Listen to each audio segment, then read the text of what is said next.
बिहार की जनता जनार्दन का चुनाव के प्रति जो भाव है, लोकतंत्र के प्रति जो भाव है, वो अभिनंदनीय है। और इस दृष्टि से मैं आज के इस अवसर पर बिहार की जनता का अभिनंदन कर रहा हूं कि इन्होंने कोरोना जैसी महामारी का पस्त करते हुए अपने उत्साह और उमंग का जो परिचय दिया है वो सचमुच अभिनंदनीय है। मेरी आप सबसे अपील है, कभी कोरोना की बीमारी समाप्त नहीं हुई है। हमने कोरोना की बीमारी पर कुछ हद तक नियंत्रण किया है। और भाइयों बहनों, जब तक बीमारी पूरी तरह समाप्त नहीं हो जाती है या जब तक वैक्सीन आपके जेब में नहीं आ जाता है, तब तक हमें प्रधानमंत्री मोदी जी की दो बातों को ध्यान में रखना होगा कि बीमारी के प्रति कभी भी असावधानी नहीं होनी चाहिए। बीमारी को कम करके नहीं आंकना चाहिए और बचाव ही वर्तमान में सर्वोत्तम उपाय है। और बचाव के लिए 2 गज की दूरी और मास्क जरूरी होना चाहिए।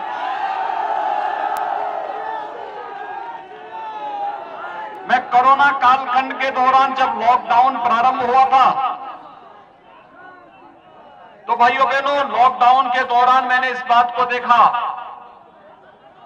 बड़ी मात्रा में महाराष्ट्र से, पंजाब से, दिल्ली से, राजस्थान से, उत्तर प्रदेश और बिहार के कामगार श्रमिकों को, नौजवानों को अपना रोजी रोजगार छोड़ करके अपने गांव घर के लिए वापस आने के लिए मजबूर होना पड़ा था। और उस दौरान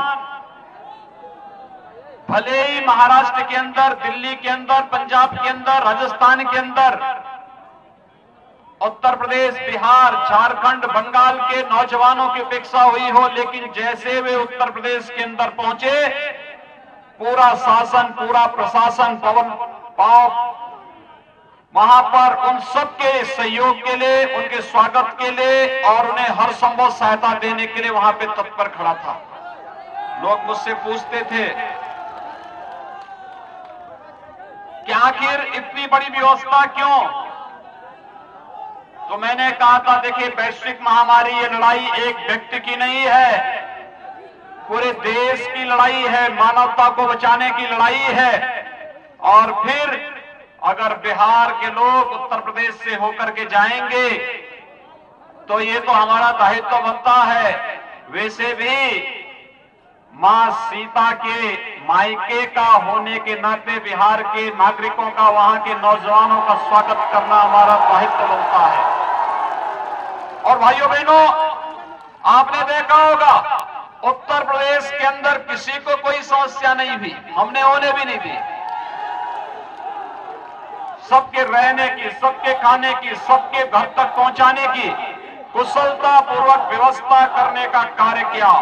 और हम सब आभारी हैं प्रधानमंत्री मोदी जी के, जिन्होंने लॉकडाउन प्रारंभ होते ही गरीब कल्याण पैकेज की घोषणा करके गरीबों के लिए अन्न की व्यवस्था, गरीबों के लिए रोजगार की व्यवस्था, गरीबों के खाते में पैसे देने की व्यवस्था पूरी मजबूती के साथ किया। ये तकनीक का भी और शासन की दृढ़ इच्छा शक्ति को भी परिचय देने वाला फैसला था। 20 लाख करोड़ रुपए का आत्मनिर्भर पैकेज, भाइयों बहनों, आज तक कभी नहीं इतना बड़ा पैकेज मिला जो प्रधानमंत्री मोदी जी ने देश की जनता के हित में कदम उठाए थे। हर एक नौजवान के लिए रोजगार की व्यवस्था के लिए, हर एक के स्वावलंबन के लिए, भारत की अर्थव्यवस्था को फिर से एक नई ऊंचाइयों तक पहुंचाने के लिए जो कदम उठाए गए थे वह अभिनंदनीय कदम है। और आज उसी का परिणाम है कि आपकी दृढ़ इच्छा शक्ति के सामने कोरोना परास्त हो रहा है, पुष्ट हो रहा है और भारत विजयी हो मुद्रा में आगे बढ़ते हुए जा रहा है। जैसे बिहार के इन नौजवानों के उमंग ने, उत्साह ने कोरोना को पस्त किया है, भाइयों बहनों, ऐसे ही जातिवादी और वंशवादी ताकतों को बिहार के अंदर फिर से पस्त किए जाने की आवश्यकता है। और उन्हें पस्त करने के लिए, आप सबका आह्वान करने के लिए मैं आपके बीच आया हूं। हम सब जानते हैं, आज से 15 वर्ष पहले बिहार के सामने अपनी पहचान को छुपाने की एक मजबूरी आ गई थी। पहचान का एक संकट खड़ा कर दिया था कुछ लोगों ने। कौन वे लोग थे?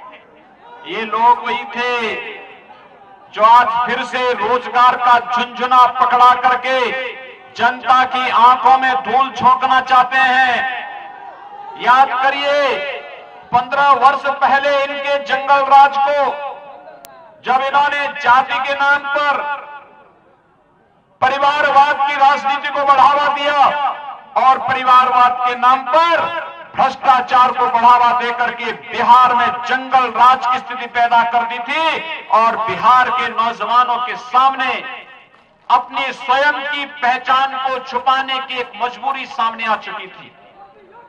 भाइयों बहनों, पिछले 15 वर्षों के दौरान श्री नीतीश कुमार जी के नेतृत्व में विकास और सुशासन की जिस यात्रा को बिहार ने तय किया है, यही एक समृद्ध और खुशहाल बिहार का मार्ग प्रशस्त करता है।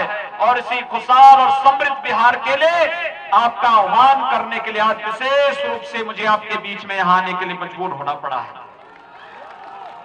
भाइयों बहनों,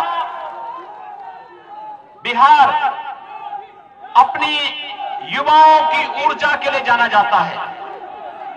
बिहार यहां के नौजवानों की प्रतिभा को दुनिया मानती है। यहां के नौजवानों की ऊर्जा और यहां के नौजवानों की पूरी प्रतिभा आज दुनिया उसका लोहा मानती है। लेकिन भाइयों बहनों, ये जातिवादी और परिवारवादी ताकतों ने बिहार की इस पहचान को, बिहार के युवाओं की इस ऊर्जा को, इस प्रतिभा को पूरी तरह कुंद करने का कार्य किया। लेकिन आज एक बार जब विधानसभा के चुनाव हो रहे हैं तो मैं आप सबका आह्वान करना चाहता हूं।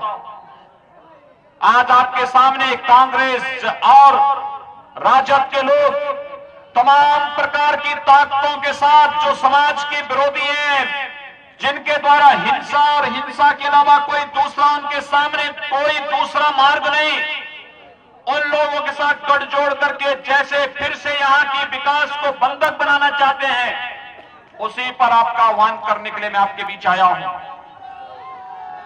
आपने 6 वर्ष पहले प्रधानमंत्री के रूप में मोदी जी का चयन किया और जब मोदी जी देश के अंदर प्रधानमंत्री बने, उन्होंने देश की राजनीति की धुरी को बदलने का कार्य किया। आपने देखा होगा, प्रधानमंत्री के रूप में देश की राजनीति की धुरी को बदलने का जो कार्य प्रधानमंत्री मोदी जी ने किया है, उस कारण, ये पोस्टर उठा दो भैया,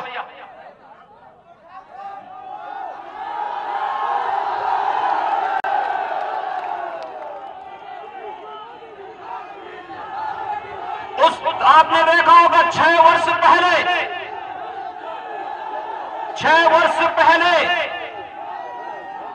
आपने देखा होगा 2004 से 2014 तक इस देश के अंदर कांग्रेस के नेतृत्व में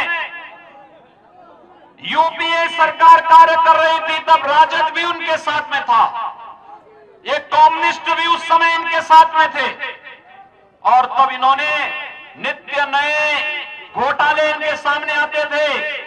कभी स्पेक्ट्रम घोटाला, कभी कोयला घोटाला, कभी कॉमनवेल्थ घोटाला, कहीं पर कोई अन्य घोटाला, और ये घोटालों पे घोटाले नए करते करते इन्होंने देश के सामने विश्वसनीयता का एक संकट खड़ा किया।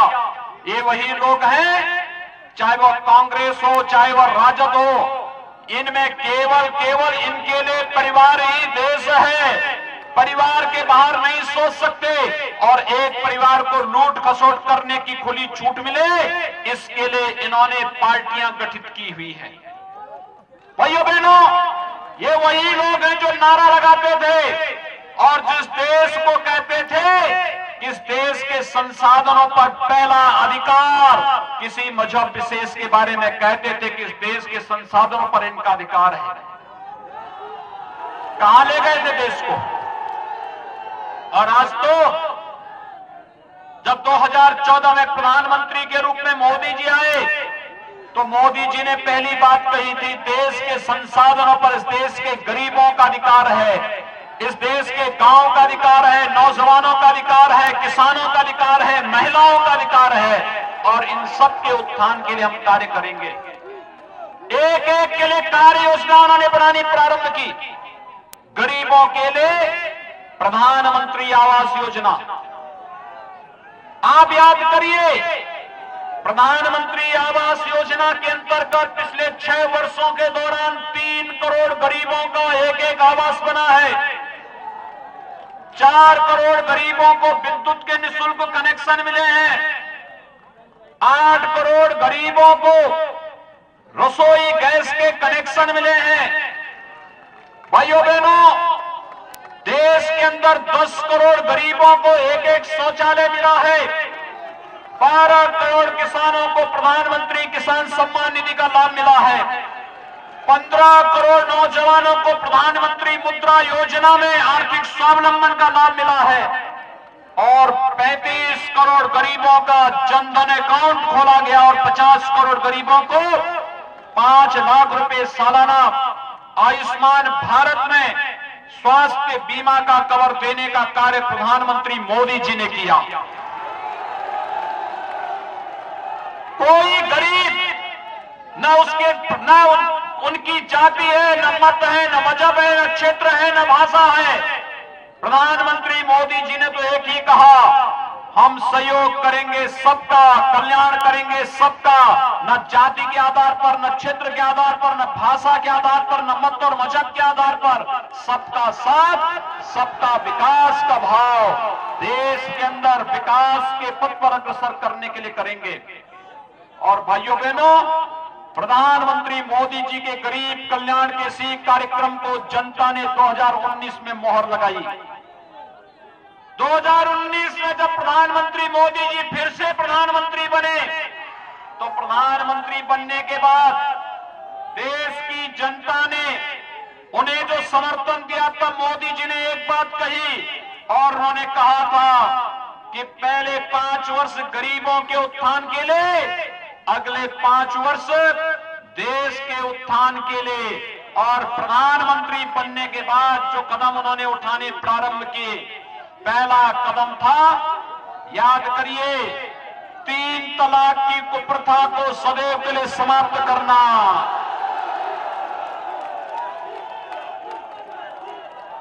ये 3 तलाक की कुप्रथा ये केवल नारी गरिमा के ही प्रतिकूल नहीं था, बल्कि आधी आबादी को अपमानित करने की कुत्सित चेष्टा भी थी। और भाइयों बहनों, 3 तलाक की कुप्रथा को, सदियों की इस कुप्रथा को मजबूती के साथ रोकने का कार्य किसी ने किया, प्रधानमंत्री मोदी जी ने किया। दूसरा कदम उन्होंने उठाया। भाइयों बहनों, आज से पहले आपने देखा होगा, इससे पहले 1952 से लेकर के 2019 तक कांग्रेस सरकार के समय में कांग्रेस की सरकार ने व्यवस्था कर दी थी, कश्मीर के बाहर का व्यक्ति जमीन नहीं खरीद सकता था। और भाइयों बहनों, मोदी जी ने आपको छूट दे दी है, अगर बिहार का नौजवान कश्मीर के अंदर भी आवास बनाना चाहेगा, आप जाइए और भारत के एक नागरिक के रूप में कश्मीर में जमीन लेकर के अपना मकान बना सकते हैं। कश्मीर में धारा 370 को सदैव के लिए समाप्त कर दिया। भारतीय जनता पार्टी 1952 से नारा लगाती थी, एक देश में 2 विधान, 2 प्रधान और 2 निशान, नहीं चलेंगे नहीं चलेंगे के नारे लगते थे। एक भारत श्रेष्ठ भारत की परिकल्पना को किसी ने साकार किया है, प्रधानमंत्री मोदी जी ने किया है। और भाइयों बहनों, कश्मीर से धारा 370 को इसी क्रम में समाप्त आतंकवाद की ताबूत पर अंतिम कील ठोकने का कार्य भी किसी ने किया, प्रधानमंत्री मोदी जी ने किया। ये जो कांग्रेस और राजद के लोग आज भाकपा माले और नक्सलवादियों के साथ गठबंधन करके बिहार में फिर से जंगल राज्य स्थापित करना चाहते हैं, वे कान खोल करके सुन लें। कश्मीर के आतंकवाद के बाद अब नक्सलवाद को भी देश की धरती से पूरी तरह उखाड़ फेंकने की तैयारी चल रही है। अब भारत की धरती पर नक्सलवाद के लिए भी कोई जगह नहीं रहेगी। भाइयों बहनों, नक्सलवाद को समाप्त करने के बाद देश के अंदर लगातार एक मांग उठती थी, और वह मांग उठती थी, मुझे लगता है मैं जब पिछली बार लोकसभा चुनाव में आया था बिहार में, और लोकसभा चुनाव के दौरान जब मैं कहीं भी जाता था, महाराजगंज में भी आया था, और तब मुझे बताया गया कि नौजवान बोलते थे, यहाँ के पत्रकार मित्र बोलते थे, इनके द्वारा एक ही बात कही जाती थी कि योगी जी आप पिछली बार आए थे, आपने कहा था कि रामलला हम आएंगे, मंदिर वहीं बनाएंगे, क्या तारीख भी बताएंगे?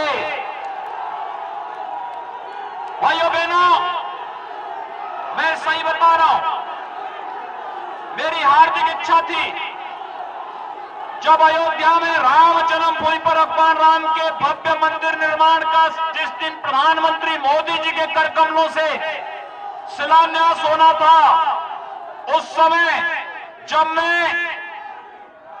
इस कार्यक्रम की दिशा से योजना बना रहा था, लेकिन हमारी इच्छा थी कि इस कार्यक्रम में, मेरी हार्दिक इच्छा थी इस कार्यक्रम में बिहार के हर गांव से यहां के नागरिकों को विशेष रूप से आमंत्रण देने का, क्योंकि मैं मानता हूं माता सीता के बगैर राम अधूरे माने जाते हैं। हम जब भी बोलते हैं जय सीताराम बोलते हैं, जय श्री राम बोलते हैं, श्री का मतलब माता सीता से ही है। और इसीलिए भाइयों बहनों, लेकिन ये कोरोना महामारी के कारण राम जन्मभूमि मंदिर निर्माण में अब देरी न हो, कोरोना संक्रमण को भी रोकना था, लेकिन राम मंदिर के कार्यक्रम को भी आगे बढ़ाना था। इसलिए हम लोगों ने आदरणीय प्रधानमंत्री जी के कर कमलों से इस कार्यक्रम को आगे बढ़ाने का कार्य किया। प्रधानमंत्री जी ने कार्यक्रम का शुभारंभ करके 500 वर्षों से जो मांग थी, जो टीस थी, उसको पूरा करते हुए, दूर करते हुए अयोध्या में भगवान राम के भव्य मंदिर के निर्माण का मार्ग भी प्रशस्त कर दिया है। आने वाले 3-4 वर्षों के अंदर जब भगवान राम का भव्य मंदिर बनेगा, तो मैं यहां पर अपने जितने हमारे साथी हैं, करणजीत सिंह जी से, जनार्दन सिंह जी से, अपने यहां पर धूमल सिंह जी से, इन सभी से मैं कहूंगा कि तब बिहार के हर गांव की उपस्थिति अयोध्या में उस अवसर पर होनी चाहिए, क्योंकि भारत के लिए गौरव का विषय है। मर्यादा पुरुषोत्तम भगवान श्री राम और माता सीता के अनुसार ही, उनकी यश और कीर्ति के अनुरूप ही अयोध्या में भगवान राम का भव्य मंदिर का निर्माण का कार्य प्रधानमंत्री मोदी जी के मार्गदर्शन में हो रहा है। और मेरी आप सबसे अपील होगी कि हमें इस यश और कीर्ति को देश और दुनिया के कोने कोने में लेके जाना है। इस दृष्टि से हमें दुनिया के अंदर भारत की यश और कीर्ति को पहुंचाना है। तो मर्यादा श्री राम का आदर्श चरित्र हम सबके सामने है, और आपका आह्वान करने के लिए आपके बीच आया हूं। हम सब मिलकर के इस कार्यक्रम प्रदान करें। भाइयों बहनों, ये जो जातिवादी ताकतें जो राम मंदिर के मार्ग में बाधक थी, कश्मीर में आतंकवाद और देश के अंदर नक्सलवाद को समाप्त करने में बाधक थी, नौजवानों के नौकरी और रोजगार में बाधक थे, इन सभी लोगों को मुंहतोड़ जवाब देने का अवसर है बिहार विधानसभा का चुनाव। और बिहार विधानसभा चुनाव के माध्यम से मेरी आप सबसे अपील होगी, कल 28 अक्टूबर को पहले चरण का चुनाव संपन्न हुआ। 54% लोगों ने कल मतदान में भाग लिया। भाइयों बहनों, मेरा आप सबसे अपील है, द्वितीय चरण का चुनाव 3 नवंबर को होने जा रहा है और हमारा प्रयास होना चाहिए द्वितीय चरण में हम मतदान के प्रतिशत को 70% तक पहुंचाने का कार्य करें। ये सब नौजवानों की ऊर्जा ये कर सकती है, आप कर सकते हैं। आप अगर इस कार्यक्रम को आगे बढ़ा देंगे, भाइयों बहनों, मैं विश्वास के साथ कह सकता हूं, भाजपा और जदयू के ही प्रत्याशी जीतेंगे अगर 70% मतदान हो गया तो। मतदान के प्रतिशत को बढ़ाने के लिए आप सबका आह्वान कर रहा हूं और इतनी भारी संख्या में लोग आज यहां पर उपस्थित हुए हैं और इसमें भी 90 से 95% तो युवा हैं। ये युवाओं की ऊर्जा, जिस देश के अंदर और जिस प्रदेश के अंदर इस प्रकार की युवा ऊर्जा हो, वो पीछे रह ही नहीं सकता, हो तो आगे ही आगे जाना है। और बिहार नित्य निरंतर प्रगति के पथ पर जिस विश्वास के साथ बढ़ रहा है, उस विश्वास के लिए आवश्यक है अच्छे प्रतिनिधियों को हम चुनाव जिता करके भेजें और अच्छी पार्टियों के हाथों में प्रदेश की बागडोर हम सौंपे। और इस बीच से भारतीय जनता पार्टी ने दरोदा विधानसभा क्षेत्र से श्री करणजीत सिंह जी को भारतीय जनता पार्टी ने प्रत्याशी बनाया है और एकमा विधानसभा क्षेत्र से श्रीमती सीता देवी जी को जदयू ने यानी एनडीए ने अपना प्रत्याशी बनाया है। मेरा आप सबसे अपील होगा, एनडीए के प्रत्याशी जहां कहीं भी लड़ रहे हैं, भाजपा हो, जदयू हो और अन्य हमारे सहयोगी दल हैं, इन सभी के प्रत्याशियों को, भारतीय जनता पार्टी और सहयोगी दलों के प्रत्याशियों को उनके चुनाव चिन्ह पर भारी बहुमत से विजयी बनाने की अपील आप सबसे करने के लिए मैं आज आपके बीच आया हूं। इतनी भारी संख्या आपकी है, इतनी भारी संख्या में आप लोग उपस्थित हुए हैं। आपके पास स्मार्टफोन होगा, भाइयों बहनों, अपने स्मार्टफोन का इस्तेमाल करते हुए नातेदार, रिश्तेदार, मित्रगण, शुभचिंतकगण, इन सबको एसएमएस करके, फोन करके और आवश्यकता पड़ती छोटी छोटी टोली बना करके घर घर जा करके कि विकास और सुशासन में बिहार में नीतीश जी के नेतृत्व में एनडीए की सरकार बननी आवश्यक है। नमस्कार, मैं हूं मानक गुप्ता। अगर आपको हमारा ये वीडियो पसंद आया हो तो इसे लाइक और शेयर जरूर करें और हाँ, हमें सब्सक्राइब और फॉलो करना ना भूलें ताकि आप देश और दुनिया की कोई खबर मिस ना करें। चाहे कोई ब्रेकिंग न्यूज हो या कोरोना वायरस से जुड़ी कोई भी अपडेट, पॉलिटिक्स हो या आपकी जेब से जुड़ी कोई खबर, इलेक्शन की कोई न्यूज हो, कोई कंट्रोवर्सी हो या फिर कोई वायरल वीडियो, सब कुछ मिलेगा न्यूज़ 24 पर। तो जुड़े रहिए हमारे साथ और देखते रहिए न्यूज़ 24।